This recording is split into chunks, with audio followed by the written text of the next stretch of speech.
प्रस्तुत है सामाजिक विज्ञान के पाठ्यक्रम के अंतर्गत कक्षा 7 की ध्वनि पाठ्यपुस्तक सामाजिक एवं राजनीतिक जीवन, पृष्ठ 2, इकाई 1, पृष्ठ 3, भारतीय लोकतंत्र में समानता, शिक्षकों के लिए। किताब का यह खंड भारत के विशेष संदर्भ के साथ लोकतंत्र में समानता की अहम भूमिका से विद्यार्थियों का परिचय कराता है।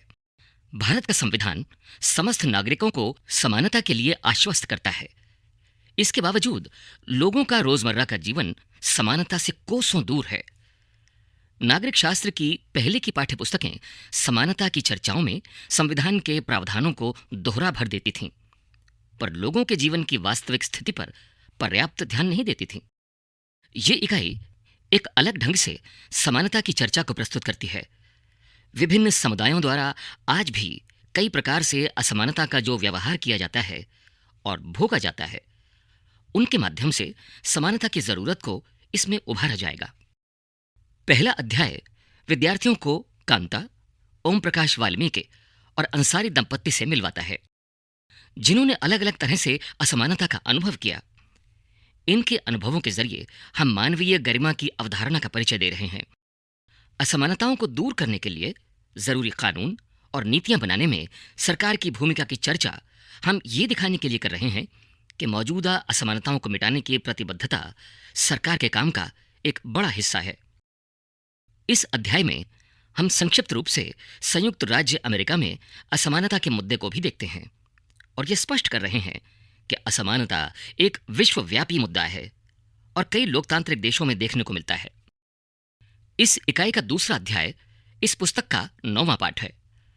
पुस्तक में समानता को लेकर जगह जगह उठाए गए प्रमुख विचारों को इस अंतिम अध्याय में एक साथ बांधा गया है। इस अध्याय का एक बड़ा अंश समानता की लड़ाई में विभिन्न लोगों के योगदान की चर्चा करता है। इसमें उदाहरण स्वरूप एक सामाजिक आंदोलन पर विशेष ध्यान दिया गया है और साथ ही उन रचनात्मक तरीकों को भी उभारा गया है, जैसे लेखन, गीत, कविताएं, जिनके माध्यम से लोग समानता की मांग व्यक्त करते हैं। इन दोनों ही अध्यायों का उद्देश्य विद्यार्थियों को यह समझने में मदद करना है कि समानता और लोकतंत्र की अवधारणाएं गतिमान हैं, स्थिर नहीं।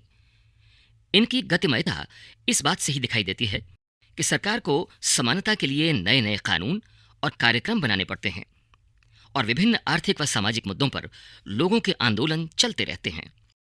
कांता, ओम प्रकाश, अंसारी दंपत्ति तथा तवा मत्स्य संघ, इन सभी के अनुभवों जैसे ही विभिन्न स्थानीय अनुभव हर जगह मौजूद होंगे। इस इकाई में निहित अवधारणाओं को विद्यार्थियों के लिए अधिक प्रासंगिक, व्यावहारिक और उपयुक्त बनाने के लिए स्थानीय स्थितियों का हवाला दिया जाना चाहिए। कक्षा में समानता के मुद्दे पर चर्चा होना शिक्षक से ऐसी संवेदना और दृढ़ प्रतिबद्धता की मांग करता है जिससे प्रत्येक विद्यार्थी की गरिमा अक्षुण्ण बनी रह सके। अध्याय 1, समानता, पृष्ठ 4 से पृष्ठ 15 तक। तो आइए अब सुनते हैं अध्याय 1, समानता, पृष्ठ संख्या 4। इस अध्याय के आरंभ में कुछ तस्वीरें दी हुई हैं। पहली, छोटेलाल किसान। दूसरी, मंजीत कौर शिक्षिका। तीसरी, तेजा सिंह व्यापारी। चौथी, गिरीश राव छात्र। पांचवी, कांता देवी घरेलू कामगार। छठी, सुजाता कुमारी घरेलू कामगार। सातवीं, अब्दुल रहमान कारीगर। आठवीं, शबनम बानो गृहिणी। नौवीं, ग्रेसी लेलेंग परामर्शदाता। 10वीं, आइजैक लेलेंग सरकारी अधिकारी। 11वीं, रुखसाना मिर्जा मीडियाकर्मी। 12वीं, योगराज बेरोजगार। 13वीं, अशोक जैन उद्योगपति। भारत एक लोकतंत्रीय देश है। कक्षा 6 की पुस्तक में हमने लोकतंत्रीय सरकार के मुख्य तत्वों के बारे में जाना था, जैसे लोगों की भागीदारी, संघर्षों का शांतिपूर्ण समाधान, समानता और न्याय। समानता लोकतंत्र की मुख्य विशेषता है और इसकी कार्यप्रणाली के सभी पहलुओं को प्रभावित करती है। इस अध्याय में आप समानता के बारे में और अधिक जानेंगे ये क्या है, लोकतंत्र के लिए यह आवश्यक क्यों है और भारत में सब समान हैं या नहीं। हम कांता की कहानी से चर्चा आरंभ करते हैं। चुनाव के दिन कांता और उसकी दोस्त सुजाता वोट डालने की बारी का इंतजार कर रही है। ये चित्रों के माध्यम से दर्शाया गया है। कांता कहती है, कितनी अच्छी बात है सुजाता कि हम सब अपने देश के समान नागरिक के रूप में वोट डाल सकते हैं। जैन साहब भी हमारे साथ इसी लाइन में खड़े हैं। सुजाता कहती है, हाँ बिल्कुल। तो सुजाता कहती है, चल कांता, अब तेरी बारी आई। मैं तो उसे वोट दूंगी जिसने हमारे मोहल्ले में पानी की पाइपलाइन लाने का वादा किया है। पृष्ठ संख्या 5। कुछ देर बाद गाड़ी में जाते हुए मालिक और मालकिन कांता से कहते हैं, बाद में आना कांता। जी नमस्ते साहब। कांता सुजाता से कहती है, गुड़िया बुखार में पड़ी है और उसे अस्पताल लेकर जाना है, पर पहले साहब के घर का काम कराऊं और उनसे कुछ पैसे उधार ले आऊं। घर पर कांता अपनी बच्ची को कहती है, ले ये दवा पी ले, कुछ अच्छा लगेगा तुझे, और जब मैं शाम को लौटूंगी तो अपन अस्पताल चलेंगे, ठीक है। काम पर जाते हुए कांता रास्ते में सोचती हुई जाती है, गुड़िया बार बार बीमार नहीं पड़ेगी तो और क्या होगा। इस बस्ती में तो कभी साफ सफाई होती ही नहीं। पृष्ठ संख्या 6। कांता काम करने पहुंचती है। चित्र में घर की मैडम चाय बना रही हैं, पति को दे रही हैं, और दूसरी ओर पति अखबार पढ़ते हुए चाय की चुस्की ले रहे हैं। मैडम कांता से कहती हैं, कोनों को अच्छे से साफ करना। कांता पोछा लगा रही है। उसके बाद मैडम कहती हैं, कांता ये ले तेरे पैसे, पर पहले से पैसे मांगने की आदत मत बना, समझी। कांता कहती है, जी मैडम, नहीं बनाऊंगी। उस शाम को कांता अपनी बच्ची को लेकर डॉक्टर के पास जाती है। बच्ची गोदी में है। बच्ची से कहती है, बस जरा सी देर और बेटी। कांता सोच रही है, जैन मैडम और जैन साहब वोट डालने के लिए लाइन में भले ही खड़े रहे हों, पर अपने बच्चों के इलाज के लिए उन्हें लाइन में नहीं लगना पड़ता है। शीर्षक, मताधिकार की समानता। कहानी का प्रारंभ कांता के वोट देने की लाइन में खड़े होने से होता है। पुनः उन विभिन्न लोगों की ओर देखो जो उसके साथ लाइन में खड़े हैं। कांता अपने मालिक अशोक जैन को पहचान लेती है और अपने पड़ोसी छोटे लाल को भी।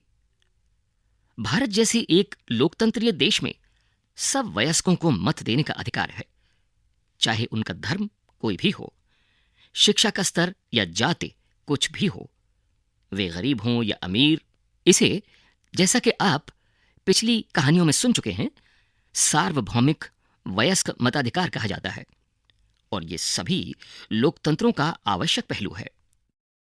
सार्वभौमिक वयस्क मताधिकार का विचार समानता के विचार पर आधारित है, क्योंकि ये घोषित करता है कि देश का हर वयस्क स्त्री पुरुष, चाहे उसका आर्थिक स्तर या जाति कुछ भी क्यों ना हो, एक वोट का हकदार है। कांता वोट देने के लिए बहुत उत्सुक है और यह देखकर बहुत खुश है कि वो अन्य सबके बराबर है, क्योंकि उन सबके पास भी एक ही वोट है। परंतु जैसे जैसे दिन बीतता है, कांता के मन में समानता के वास्तविक अर्थ के बारे में शंका होने लगती है। वो क्या बात है जिसने कांता के मन में शंका पैदा कर दी? आओ उसके जीवन की दिनचर्या जाने। वो एक झोपड़पट्टी में रहती है और उसके घर के पीछे एक नाला है। उसकी बेटी बीमार है, परंतु वो अपने काम से एक दिन की भी छुट्टी नहीं ले सकती, क्योंकि उसे अपने मालिक से बच्ची को डॉक्टर के पास ले जाने के लिए पैसे उधार लेने हैं। घरेलू काम की नौकरी उसे थका देती है और अंततः उसके दिन की समाप्ति फिर लंबी लाइन में खड़े होकर होती है। सरकारी अस्पताल के सामने लगी ये लाइन उस लाइन से भिन्न है जिसमें वो सुबह लगी थी, क्योंकि इस लाइन में खड़े अधिकांश लोग गरीब हैं। आपके विचार से समानता के बारे में शंका करने के लिए कांता के पास क्या पर्याप्त कारण है? इस कहानी के आधार पर उसके ऐसा सोचने के 3 कारण बताइए। पृष्ठ संख्या 7। अन्य प्रकार की असमानताएं। कांता उन बहुत से लोगों में से एक है जो भारतीय लोकतंत्र में रहते हैं और जिन्हें मताधिकार प्राप्त है, लेकिन जिनका दैनिक जीवन और कार्य करने की स्थितियां समानता से बहुत दूर हैं।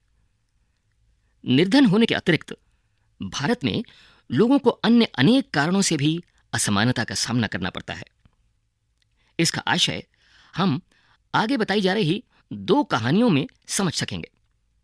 ये दोनों ही वास्तविक घटनाओं पर आधारित हैं और भारत में होने वाली विभिन्न प्रकार की असमानताओं पर प्रकाश डालती हैं। भारत में सामान्यतः प्रचलित असमानताओं में से एक है जातिगत व्यवस्था। यदि आप ग्रामीण भारत में रहते हैं तो जातिगत पहचान का अनुभव शायद बहुत छोटी आयु में ही हो जाता है। यदि आप भारत के शहरी क्षेत्र में रहते हैं तो शायद ये सोचेंगे कि लोग अब जात पात में विश्वास नहीं करते।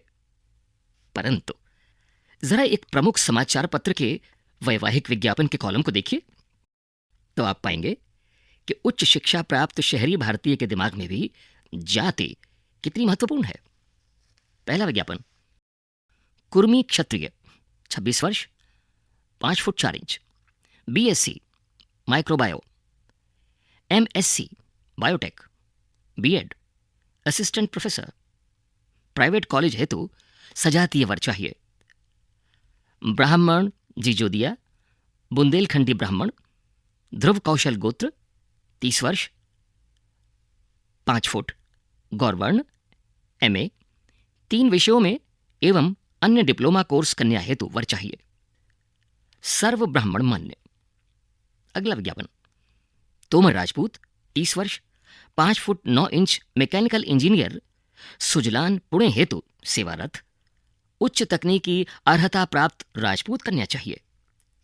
विज्ञापन 3, 23 वर्ष, 5 फुट 3 इंच, स्लिम, गोरी, BE computer science, Chhattisgarhi Agarwal कन्या के लिए स्वजातीय मैचिंग वर चाहिए। इन वैवाहिक विज्ञापनों में जाति की सूचना देने वाले अंशों को पढ़कर उन पर गोला बनाइए। आइए अब एक कहानी स्कूल जाने वाले एक दलित बच्चे के अनुभवों के बारे में पढ़ें। दलितों के बारे में आप पहले भी कहानियां सुन चुके हैं। दलित एक ऐसा शब्द है जो निचली कही जाने वाली जाति के लोग स्वयं को संबोधित करने के लिए प्रयोग में लाते हैं। दलित का अर्थ होता है कुचला हुआ या टूटा हुआ, और इस शब्द का इस्तेमाल करके दलित यह संकेत करते हैं कि पहले भी उनके साथ बहुत भेदभाव होता था और आज भी हो रहा है। ओम प्रकाश वाल्मीकि 1950 में पैदा होकर 2003 में इस संसार से चले गए। ओम प्रकाश वाल्मीकि एक प्रसिद्ध दलित लेखक हैं। अपनी आत्मकथा जूठन में वे लिखते हैं, स्कूल में दूसरों से दूर बैठना पड़ता था, वो भी जमीन पर। अपने बैठने की जगह तक आते आते चटाई छोटी पड़ जाती थी। कभी कभी तो एकदम पीछे दरवाजे के पास बैठना पड़ता था, जहां से बोर्ड पर लिखे अक्षर धुंधले दिखते थे। कभी कभी बिना कारण पिटाई भी कर दी जाती थी। जब वो कक्षा 4 में थे, प्रधानाध्यापक ने ओम प्रकाश से स्कूल और खेल के मैदान में झाड़ू लगाने को कहा। वे लिखते हैं, लंबा चौड़ा मैदान मेरे वजूद से कई गुना बड़ा था, जिसे साफ करने से मेरी कमर दर्द करने लगी थी। पृष्ठ संख्या 8। धूल से चेहरा और सिर अट गया था, मुंह के भीतर धूल घुस गई थी। मेरी कक्षा में बाकी बच्चे पढ़ रहे थे और मैं झाड़ू लगा रहा था। हेडमास्टर अपने कमरे में बैठे थे, लेकिन निगाह मुझ पर टिकी थी। पानी पीने तक की इजाजत नहीं थी। पूरा दिन मैं झाड़ू लगाता रहा। स्कूल के कमरों की खिड़की दरवाजों से मास्टरों और लड़कों की आंखें छिपकर तमाशा देख रही थीं। ओम प्रकाश से अगले 2 दिनों तक स्कूल और खेल के मैदान में झाड़ू लगवाई जाती रही, और ये क्रम तभी रुका जब उधर से गुजरते हुए उसके पिता ने अपने बेटे को झाड़ू लगाते देखा। उन्होंने शिक्षकों का साहसपूर्वक सामना किया और ओम प्रकाश का हाथ पकड़कर स्कूल से बाहर जाते हुए ऊंचे स्वर में सबको सुनाते हुए कहा, मास्टर हो इसलिए जा रहा हूं, पर इतना याद रखिए मास्टर, यो यहीं पढ़ेगा इसी मदरसे में, और यो ही नहीं, इसके बाद और भी आवेंगे पढ़ने को। दूसरी कहानी एक ऐसी घटना पर आधारित है जो भारत के एक बड़े शहर में घटी, और देश के अधिकांश भागों में ऐसा होना एक सामान्य बात है। यह कहानी श्री और श्रीमती अंसारी की है, जो शहर में किराए पर एक मकान लेना चाहते थे। वे पैसे वाले थे, इसलिए किराए की कोई समस्या नहीं थी। वे मकान ढूंढने में मदद लेने एक प्रॉपर्टी डीलर के पास गए। डीलर ने उन्हें बताया कि वो कई खाली मकानों के बारे में जानता है जो किराए पर मिल सकते हैं। वे पहला मकान देखने गए। अंसारी दंपत्ति को मकान बहुत अच्छा लगा और उन्होंने मकान लेने का निर्णय कर लिया। फिर जब मकान मालकिन ने उनके नाम सुने तो वे बहाने बनाने लगे कि वो मांसाहारी लोगों को मकान नहीं दे सकते, क्योंकि उस बिल्डिंग में कोई भी मांसाहारी व्यक्ति निवास नहीं करता। प्रॉपर्टी डीलर और अंसारी दंपत्ति दोनों ही ये सुनकर आश्चर्यचकित रह गए, क्योंकि पड़ोस से मछली पकाने की गंध आ रही थी। उनके सामने उन दूसरे और तीसरे मकानों में भी जो उन्हें पसंद आए थे, यही बहाना दोहराया गया। अंत में प्रॉपर्टी डीलर ने सुझाव दिया कि क्या वे अपना नाम बदलकर श्री और श्रीमती कुमार रखना चाहेंगे। अंसारी दंपत्ति ऐसा करने के इच्छुक नहीं थे, इसलिए उन्होंने कुछ और मकान देखने का निश्चय किया। अंत में लगभग 1 महीने ढूंढने के बाद उन्हें एक मकान मालकिन मिली जो उन्हें किराए पर मकान देने को तैयार थीं। जूठन, लेखक ओम प्रकाश वाल्मीकि। यह चित्र बना हुआ है। ओम प्रकाश वाल्मीकि की किताब जूठन का मुखपृष्ठ है, जिसमें उन्होंने एक दलित बालक के रूप में बड़े होने के अनुभवों को प्रस्तुत किया है। आपके विचार से ओम प्रकाश वाल्मीकि के साथ उसके शिक्षक और सहपाठियों ने असमानता का व्यवहार क्यों किया? अपने आप को ओम प्रकाश वाल्मीकि की जगह रखते हुए 4 पंक्तियां लिखिए कि उस स्थिति में आप कैसा अनुभव करते। आपके विचार से अंसारी दंपत्ति के साथ असमानता का व्यवहार क्यों किया जा रहा था? यदि आप अंसारी दंपत्ति की जगह होते और आपको रहने के लिए इस कारण जगह न मिलती क्योंकि कुछ पड़ोसी आपके धर्म के कारण आपके पास नहीं रहना चाहते, तो आप क्या करते? पृष्ठ 9, शीर्षक मानवीय गरिमा का मूल्य। अब तक आप समझ गए होंगे कि प्रायः कुछ लोगों के साथ असमानता का व्यवहार बस इस कारण होता है कि उनका जन्म किस जाति, लिंग या धर्म में हुआ और वे उच्च वर्ग के हैं या मध्यम या निम्न वर्ग के। ओम प्रकाश वाल्मीकि और अंसारी परिवार के साथ असमानता का व्यवहार जातिगत और धर्मगत कारणों से हुआ। जब लोगों के साथ असमानता का व्यवहार होता है तो उनके सम्मान को ठेस पहुंचती है। ओम प्रकाश वाल्मीकि तथा अंसारी दंपत्ति के साथ किए गए व्यवहार के कारण उनकी गरिमा को ठेस पहुंची। ओम प्रकाश वाल्मीकि को उनकी जाति के कारण स्कूल में झाड़ू लगवाकर शिक्षकों और छात्रों ने उनके सम्मान को बुरी तरह आहत किया और उन्हें यह महसूस कराया कि वे विद्यालय के अन्य छात्रों के समान नहीं, उनसे कमतर हैं।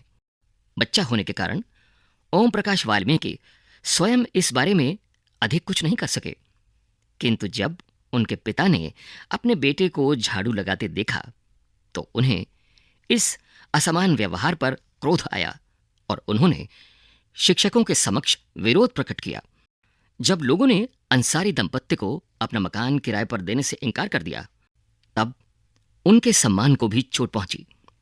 फिर जब प्रॉपर्टी डीलर ने उन्हें नाम बदलने का सुझाव दिया, तब उनके आत्मसम्मान ने उन्हें ऐसा करने से रोक दिया और उन्होंने उस सुझाव को ठुकरा दिया। ओम प्रकाश और अंसारी दंपत्ति के साथ ऐसा व्यवहार नहीं होना चाहिए था। वे उसी सम्मान और उसी गरिमा के हकदार थे जो अन्य किसी व्यक्ति को मिलती है। यहां कुछ चित्र दिए हुए हैं। 1975 में बनी दीवार फिल्म में जूते पॉलिश करने वाला एक लड़का फेंक कर दिए गए पैसे को उठाने से इनकार कर देता है। वो मानता है कि उसके काम की भी गरिमा है और उसे उसका भुगतान आदर के साथ किया जाना चाहिए। यदि आप अंसारी परिवार के एक सदस्य होते तो प्रॉपर्टी डीलर के नाम बदलने के सुझाव का उत्तर किस प्रकार देते? क्या आपको अपने जीवन की कोई ऐसी घटना याद है जब आपकी गरिमा को चोट पहुंची हो? आपको उस समय कैसा महसूस हुआ था? शीर्षक, भारतीय लोकतंत्र में समानता। भारतीय संविधान सब व्यक्तियों को समान मानता है।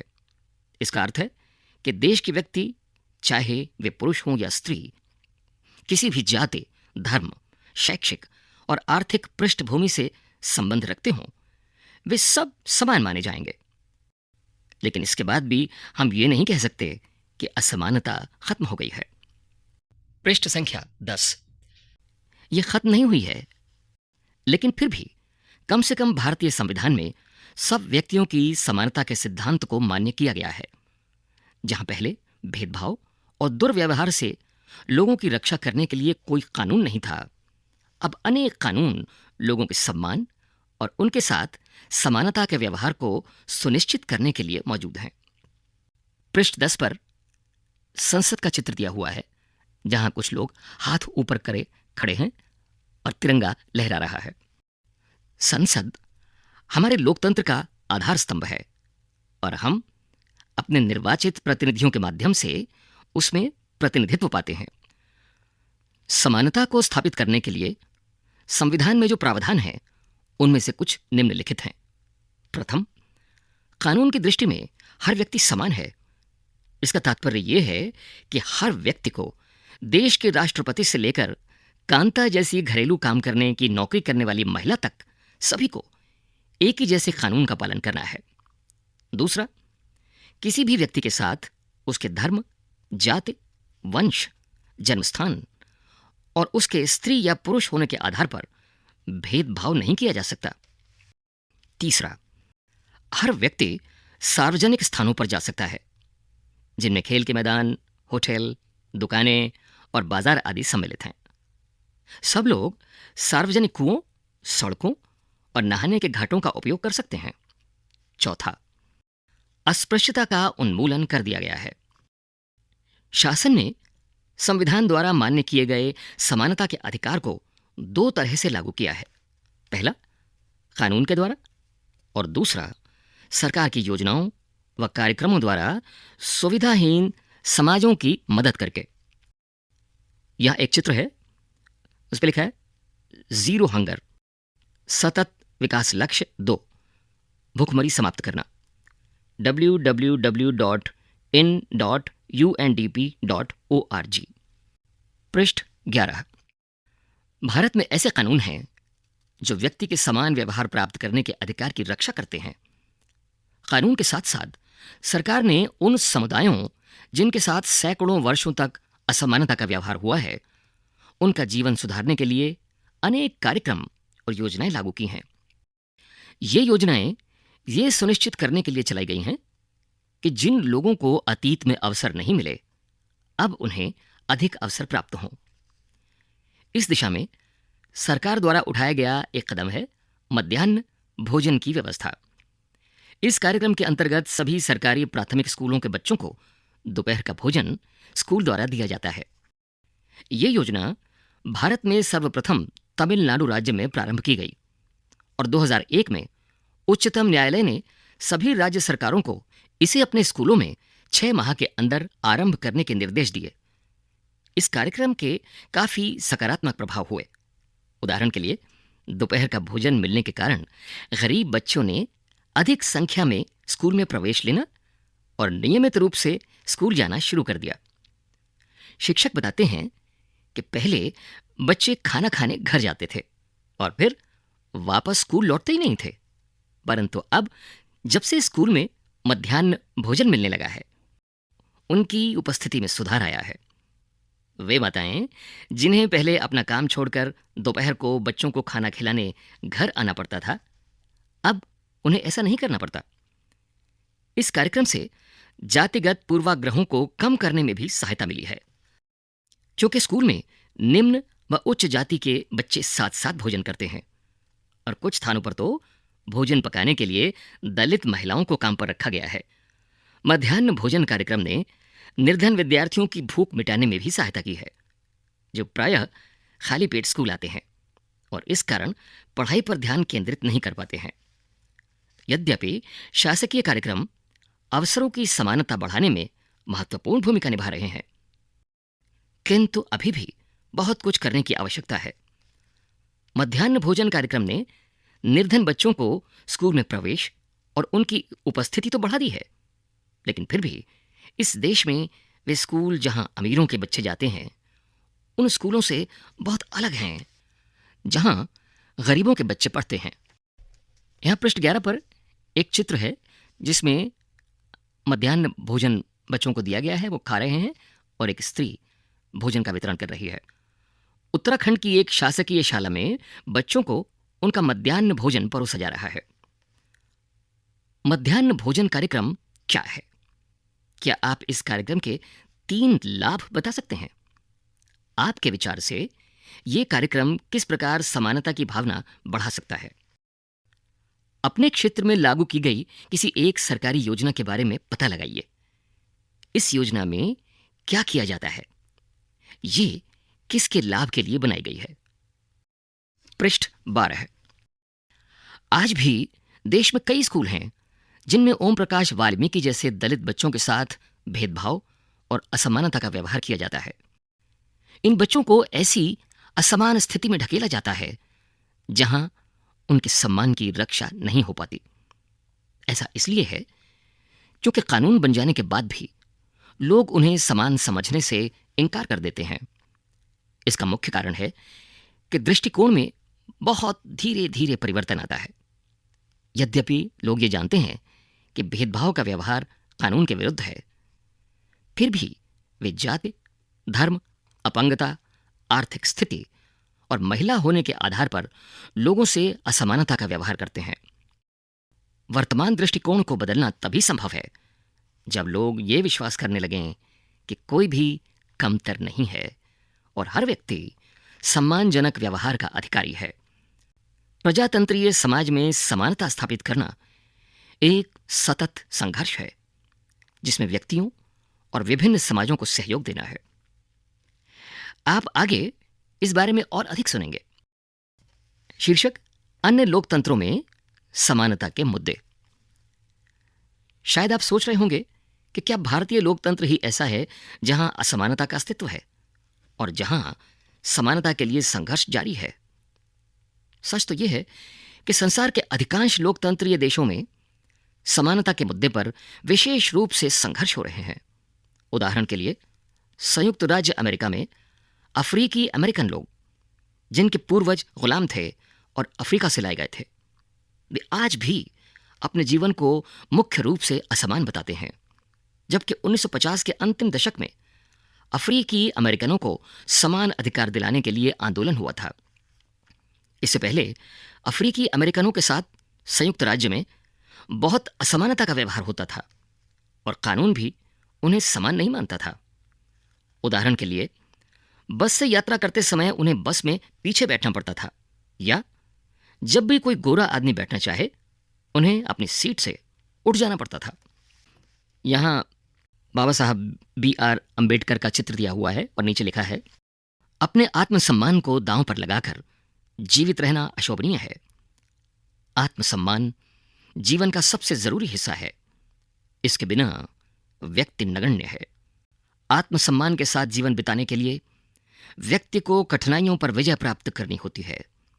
केवल कठिन और निरंतर संघर्ष से ही व्यक्ति बल, विश्वास और मान्यता प्राप्त कर सकता है।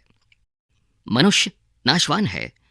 हर व्यक्ति को किसी न किसी दिन मरना है, परंतु व्यक्ति को यह संकल्प लेना चाहिए कि वो अपने जीवन का बलिदान आत्मसम्मान के उच्च आदर्शों को विकसित करने और अपने मानव जीवन को बेहतर बनाने में करेगा।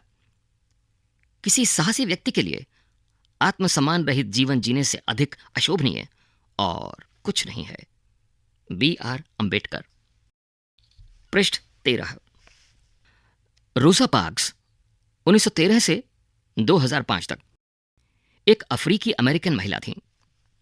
दिसंबर 1955 को दिन भर काम करके थक जाने के बाद बस में उन्होंने अपनी सीट एक गोरे व्यक्ति को देने से मना कर दिया। उस दिन उनके इनकार से अफ्रीकी अमेरिकनों के साथ असमानता को लेकर एक विशाल आंदोलन प्रारंभ हो गया, जो नागरिक अधिकार आंदोलन यानी सिविल राइट्स मूवमेंट कहलाया। 1964 के नागरिक अधिकार अधिनियम ने नस्ल, धर्म और राष्ट्रीय मूल के आधार पर भेदभाव को निषेध कर दिया। इसने यह भी कहा कि अफ्रीकी अमेरिकन बच्चों के लिए सब स्कूलों के दरवाजे खोले जाएंगे और उन्हें उन अलग स्कूलों में नहीं जाना पड़ेगा जो विशेष रूप से केवल उन्हीं के लिए खोले गए हैं। इतना होने के बावजूद भी अधिकांश अफ्रीकी अमेरिकन गरीब हैं। अधिकतर अफ्रीकी अमेरिकन बच्चे केवल ऐसे सरकारी स्कूलों में प्रवेश लेने की ही सामर्थ्य रखते हैं जहां कम सुविधाएं हैं और कम योग्यता वाले शिक्षक हैं, जबकि गोरे विद्यार्थी निजी स्कूलों में जाते हैं या उन क्षेत्रों में रहते हैं जहां के सरकारी स्कूलों का स्तर निजी स्कूलों जैसा ही ऊंचा है। पृष्ठ 13 पर एक चित्र है जिसमें रोजा पार्क बैठी हुई हैं और एक गोरा अमरीकी भी बैठा हुआ है। रोजा पार्क्स एक अफ्रीकी अमेरिकन औरत जिनकी एक विद्रोही प्रतिक्रिया ने अमरीकी इतिहास की दिशा बदल दी। पृष्ठ 14। भारत के संविधान के अनुच्छेद 15 के अंश धर्म, मूल वंश, जाति, लिंग या जन्मस्थान के आधार पर विभेद का प्रतिषेध। पहला, राज्य किसी नागरिक के विरुद्ध केवल धर्म, मूल वंश, जाति, लिंग, जन्मस्थान या इनमें से किसी के आधार पर कोई विभेद नहीं करेगा।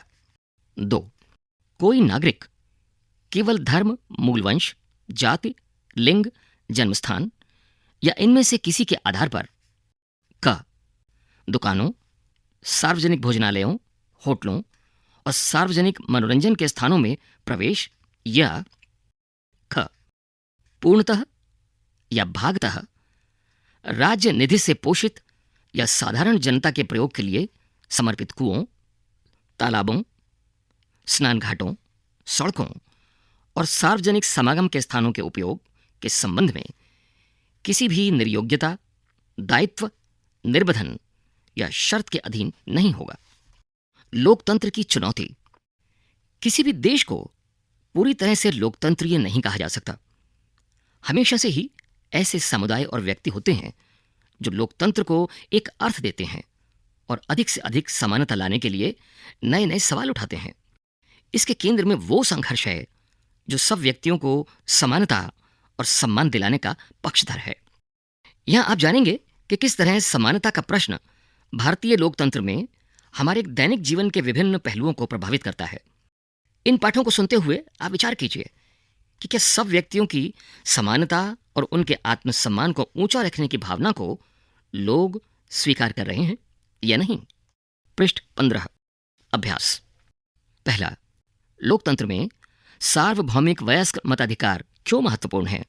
दूसरा, बॉक्स में दिए गए संविधान के अनुच्छेद 15 के अंश को पुनः पढ़िए और 2 ऐसे तरीके बताइए जिनसे यह अनुच्छेद असमानता को दूर करता है। 3, ओम प्रकाश वाल्मीकि का अनुभव अंसारी दंपत्ति के अनुभव से किस प्रकार मिलता था। 4, कानून के सामने सब व्यक्ति बराबर हैं। इस कथन से आप क्या समझते हैं। आपके विचार से यह लोकतंत्र में महत्वपूर्ण क्यों है।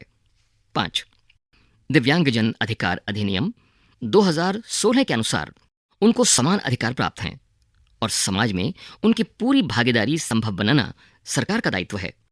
सरकार को उन्हें निःशुल्क शिक्षा देनी है और विकलांग बच्चों को स्कूलों की मुख्यधारा में सम्मिलित करना है। कानून यह भी कहता है कि सभी सार्वजनिक स्थल जैसे भवन, स्कूल आदि में ढलान बनाए जाने चाहिए जिससे वहां विकलांगों के लिए पहुंचना सरल हो। यहां 2 चित्र दिए हुए हैं। पहला, Sugamya Bharat Abhiyan India sees ability in you http:/disabilityaffairs.gov.in। दूसरा, एक बच्चे को व्हील चेयर पर उठाकर लाया जा रहा है। इन चित्रों को देखिए और उस बच्चे के बारे में सोचिए जिसे सीढ़ियों से नीचे लाया जा रहा है। क्या आपको लगता है कि इस स्थिति में उपर्युक्त कानून लागू किया जा रहा है? वो भवन में आसानी से आ जा सके, उसके लिए क्या करना आवश्यक है? उसे उठाकर सीढ़ियों से उतारा जाना उसके सम्मान और उसकी सुरक्षा को कैसे प्रभावित करता है? एक बॉक्स है, शब्द संकलन, सार्वभौमिक वयस्क मताधिकार। यह लोकतंत्रीय समाज का अत्यंत महत्वपूर्ण पहलू है। इसका अर्थ है कि सभी वयस्क 18 वर्ष एवं उससे अधिक आयु के नागरिकों को वोट देने का अधिकार है, चाहे उनकी सामाजिक या आर्थिक पृष्ठभूमि कुछ भी हो। गरिमा, इसका तात्पर्य अपने आप को और दूसरे व्यक्तियों को सम्मान योग्य समझने से है। संविधान, ये वो दस्तावेज है जिसमें देश की जनता व सरकार द्वारा पालन किए जाने वाले नियमों और अधिनियमों को निरूपित किया गया है। नागरिक अधिकार आंदोलन, एक आंदोलन जो संयुक्त राज्य अमेरिका में 1950 के दशक के अंत में प्रारंभ हुआ और जिसमें अफ्रीकी अमेरिकन लोगों ने नस्लगत भेदभाव को समाप्त करने और समान अधिकारों की मांग की। इसी के साथ 9 अध्यायों की इस पुस्तक का अध्याय 1 यहां समाप्त